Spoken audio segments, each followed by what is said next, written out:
देखिए समझिएगा कि अलंकार क्या होता है। दोस्तों अलंकार पे एक वीडियो मैंने 10वीं क्लास में बनाया है और एक है 12वीं क्लास पे, ठीक है ना। 12वीं वाली क्लास पे बनाने जा रहा हूँ आज ये वीडियो। तो दोस्तों स्टार्ट करते हैं कि अलंकार क्या होता है। दोस्तों अलंकार का अर्थ होता है आभूषण, ठीक है ना। अलंकार का अर्थ क्या होता है? आभूषण होता है, ठीक है ना। पूछता अलंकार का अर्थ क्या होता है। अगर आप किसी कॉम्पिटिशन की एग्ज़ाम की तैयारी करते हो, वैसे तो 12वीं क्लास के लिए वीडियो है ना, कॉम्पिटिशन एग्ज़ाम की तैयारी के लिए भी बहुत इम्पोर्टेंट होते हैं, है ना। तो अलंकार का अर्थ पूछता अलंकार का अर्थ क्या होता है, तो आभूषण होता है, ठीक है ना। आभूषण होता है। जल्दी जल्दी कर लेते हैं। इसमें क्या है, जब मैं बोर्ड पे पढ़ाता हूँ तो उसमें कंपटीशन की तैयारी के लिए होती है, तो उस पर बहुत अच्छे करके बताता हूँ मैं, है ना। तो इसमें क्या है, ये 12वीं क्लास के लिए, तो इसमें क्या हमें अलंकार पढ़ने हैं। सिर्फ कौन कौन से अलंकार है हमें उनका एक उदाहरण पढ़ना है और अलंकार की परिभाषा, बस यही करना है ना। इसलिए ज़्यादा डिटेल में नहीं जाएंगे। वैसे तो डिटेल पे मैं बोर्ड पे बताता हूँ, है ना।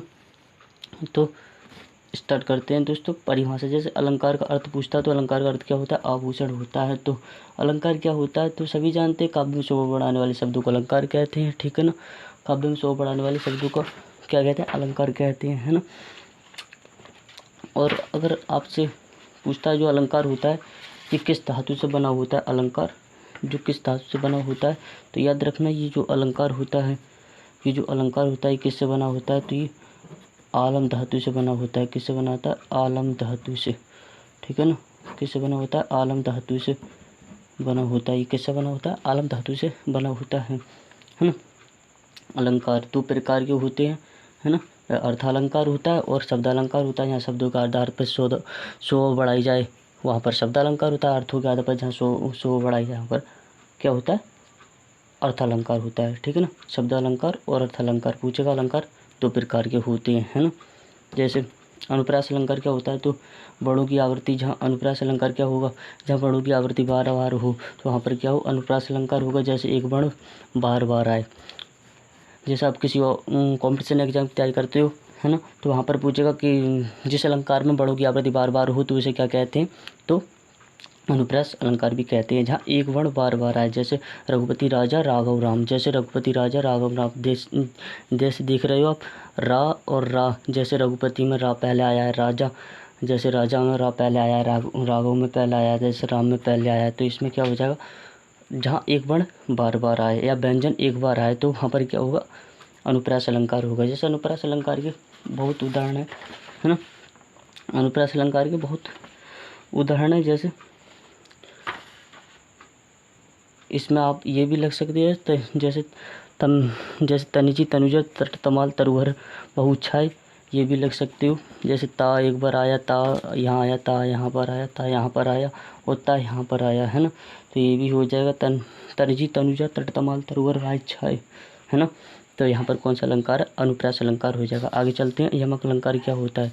यमक अलंकार का यमक का अर्थ होता है जोड़ा। यमक का अर्थ क्या होता है, जोड़ा होता है। और आपसे कोई पूछता है कि यमक का अर्थ बताइए क्या होता है, तो जोड़ा होता है। तो जहाँ एक शब्द दो या दो से अधिक बार आए, है ना, जहाँ एक शब्द दो या दो से अधिक बार आए तो याद रखना वहाँ पर कौन सा यमक अलंकार होता है। जैसे उदाहरण हो जाएगा, काली घटा का घमंड घटा, ये लिख सकते हो आप। काली घटा का घमंड घटा, काली घटा का घमंड का मतलब एक काली घटा का मतलब है ये क्या हो, बादल, है ना। और एक का मतलब घट जाना, मतलब कम हो जाना है, ये होता है। जैसे यमक अलंकार बहुत सारे उदाहरण, जैसे तीन बेर खाती थी है, तीन बेर खाती थी। जैसे एक वो भी हो जाएगा, युद्धो योग हम नाही, है ना। तो ये भी हो जाएगा।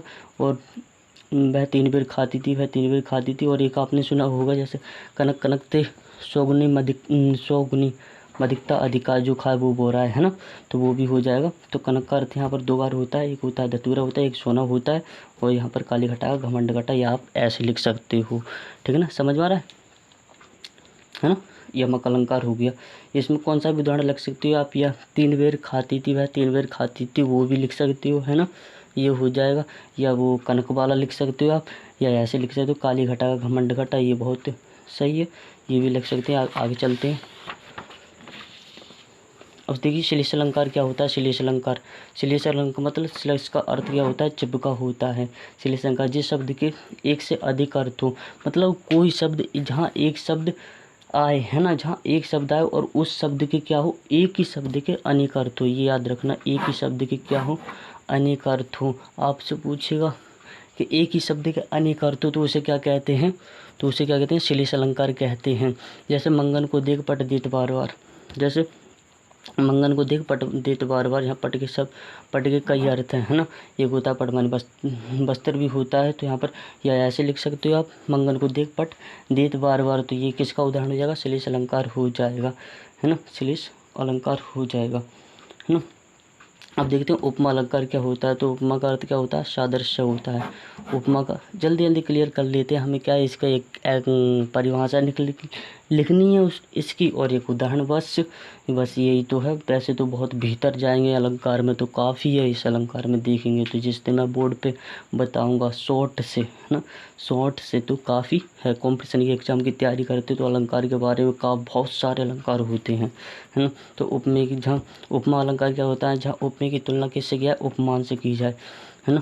जब उपमेय की तुलना किया, जिस उपमेय की तुलना उपमान से की जाए तो वहाँ पर कौन सा अलंकार होता है, उपमा अलंकार होता है। जहाँ किसी वस्तु की तुलना किसी अन्य वस्तु से की जाए, यहाँ ऐसे कह सकते हो, जहाँ किसी वस्तु की तुलना किसी अन्य वस्तु से की जाए तो वहाँ पर कौन सा अलंकार होता है, तो वहाँ पर उपमा अलंकार होता है। जैसे ये लिख सकते हो, पीपत पात सरस मंडोला, ये बहुत इंपॉर्टेंट उदाहरण क्या हो जाएगा, पीपत पात सरस मंडोला, ये लिख सकते हो आप। जैसे अब सीखते हैं रूपक अलंकार क्या होता है, जहाँ उपमान में जैसे उपमेय उपमान में भेद रहित आरोप हो, जहाँ भेद रहित आरोप हो, याद रखना, जहाँ उपमान में कोई आरोप हो, भेद रहित आरोप हो, तो वहाँ पर रूपक अलंकार होता है। जैसे अंबर पनघट में डूब रही तारा घाट ऊष्मा नगरी, ये उदाहरण लिख सकते हो। अंबर पनघट में डूब रही तारा घाट ऊष्मा नगरी, है ना, ये उदाहरण लिख सकते हो, है ना, ये लिख सकते हो आप, है ना। और जैसे उत्प्रेक्षा अलंकार क्या होता है, उत्प्रेक्षा अलंकार के बारे में जानते हैं। तो उत्प्रेक्षा अलंकार क्या होता है, हाँ, इसके वाचक शब्द पूछता है उपमा अलंकार की, तो सा सी से ऐसे वाचक शब्द होते हैं, है ना। और उपमा के अंग पूछता है, तो उपमा के अंग, जो उपमा होता है इसके अंग पूछता है, तो कितने अंग कितने होते हैं, 4 प्रकार के होते हैं, इसके अंग कितने, 4 प्रकार के होते हैं, है ना। और रूपक अलंकार क्या होता है, तो रूपक बता दिया मैंने, जहाँ उपमान में कोई भेद रहित आरोप हो तो वहाँ पर क्या रूपक अलंकार हो जाए। उत्प्रेक्षा अलंकार क्या होता है, जहाँ उपमान में संभावना की जाए, जहाँ उपमेय और उपमान में क्या हो, संभावना की जाए, तो वहाँ पर कौन सा अलंकार होता है, उत्प्रेक्षा अलंकार होता है। जैसे उस काल के मारे क्रोध के तनु उसके कांपने लगा, उस काल के मारे क्रोध के तनु उसका कांपने लगा, मानो हवा के वेग से सोता हुआ सागर जगा। जैसे उस काल के मारे क्रोध के तनु उसका कांपने लगा, मानो हवा के वेग से सोता हुआ सागर जगा। और याद रखना दोस्तों, जिस अलंकार में मानो, जनहु ऐसे शब्द आते हैं, है ना, मानो, जनहु ऐसे शब्द आते हैं तो कौन सा अलंकार हो जाएगा, उत्प्रेक्षा अलंकार हो जाए।